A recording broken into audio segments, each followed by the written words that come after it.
Hi there, 8th grade. Lesson 45. Tomorrow we're probably going to do some reviewing and a test. Alright. Use a 3-row, our objective today is to use a 3-row ratio table to solve ratio problems involving. Alright, at this point you can do your power up. I'm going to move on. Acrobats and clowns converge on a center circle in a ratio of 3 to 5. If the total number of acrobats and clowns performed in the center ring, if the total of 24 acrobats and clowns performed in the center ring, how many were clowns?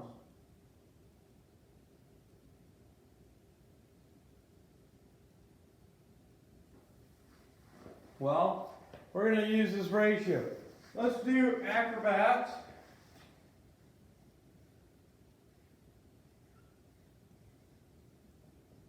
Okay. Clowns. Total. Okay. That's what my chart's going to be. Okay, so my acrobats are 3 to 5.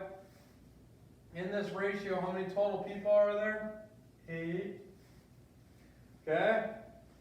Actual, we know there's a total of 24. We want to know how many clowns there were. Okay? So, our ratio is 5 to 8 total. Okay?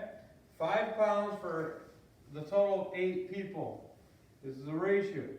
There was actually 24 people there. And we don't know how many of them were clowns, but we got to have this same ratio. You could cross multiply and get 8x equals 120. Divide by 8, x equals, 1 goes in there, alright, that leaves you 40, so about 15, so x would be 15 clowns. Now, there is another way to do this, and on this one it is easy enough, and at some point maybe it won't be that easy. You could just multiply by 3 to get to 8 to 24, which, if you do the same thing to the top, will make these ratios the same. So you could have done it that way too. Both ways are correct. The reason I teach you cross multiplying is the fact that at some point it might not be quite that easy, and I don't want you to be like, Mr. Rita, I have no idea how to do it if it isn't easy.